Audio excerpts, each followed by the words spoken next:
ભારત માતા કી, ભારત માતા કી.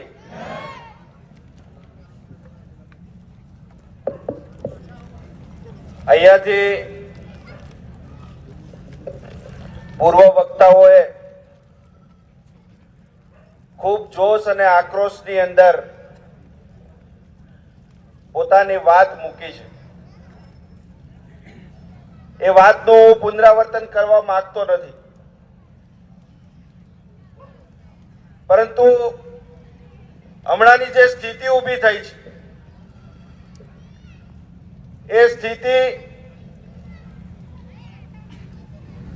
માત્ર ક્ષત્રિય સમાજને જ નહીં, પરંતુ તમામ સમાજની મહિલાઓને અપમાનિત કરનારી, ભારત વર્ષની તમામ મહિલાઓની અસ્મિતાને ઝાંખપ લગાડનારી આ સ્થિતિ ઉત્પન્ન થયેલી છે. અને એની પાછળનું જો કોઈ મૂળ હોય તો એ મૂળમાં આપણી નિષ્ક્રિયતા અને આંધળી દોટ જવાબદાર છે.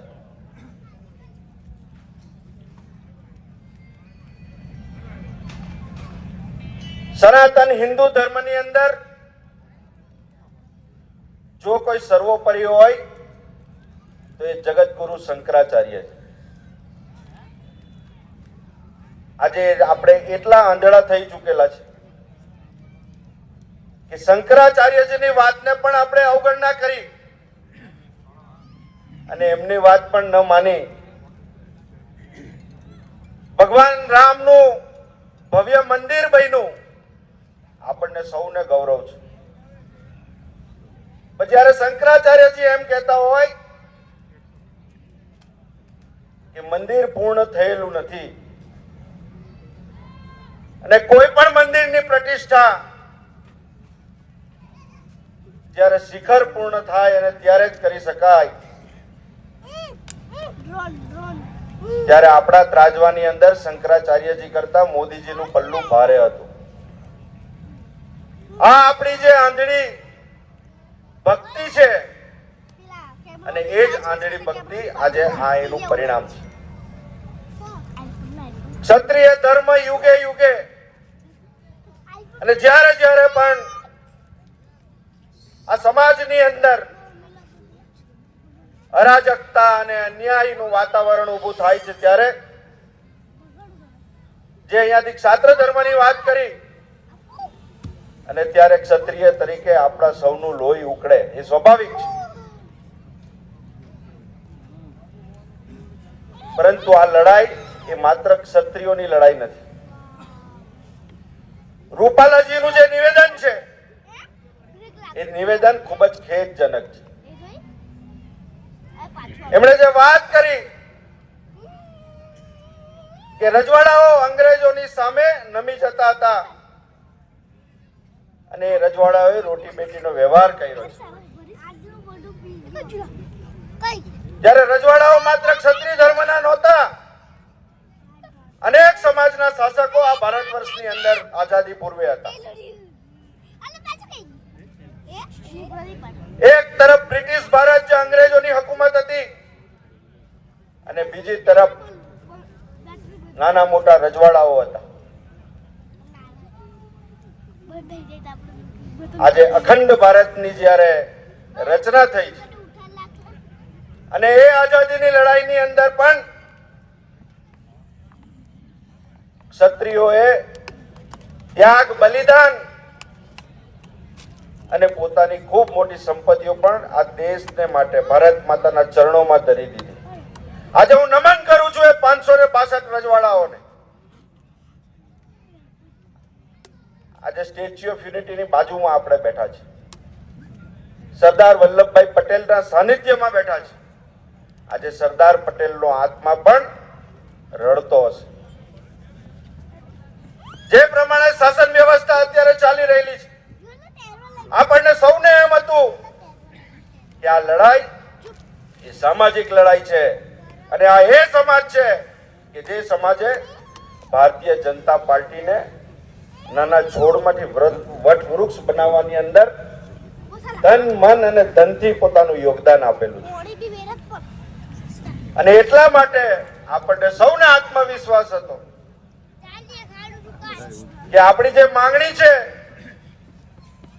એ માંગણીમાં આપણો કોઈ સ્વાર્થ નથી. સમગ્ર ભારતની મહિલાઓનું અપમાન થાય છે, એની અસ્મિતા ઉપર, એના દામન ઉપર દાગ લગાવવાનું કામ રૂપાલાએ કરેલું છે અને એના માટે માત્ર રૂપાલાની એક ટિકિટ કાપવાની વાત હતી. આ એ સમાજ છે કે જે સમાજના રજવાડાઓ આ ભારત માતાના ચરણોમાં ધરી દેતા એક સેકન્ડનો પણ વિચાર કર્યો નથી અને ત્યારે અખંડ ભારતનું આજે આપણે નિર્માણ થયેલું છે. આ ક્ષત્રિયોનો ઇતિહાસ રાષ્ટ્રના નિર્માણની અંદર ખૂબ મોટો રહેલો છે અને એટલા જ માટે આજે જ્યારે ભારતીય જનતા પાર્ટી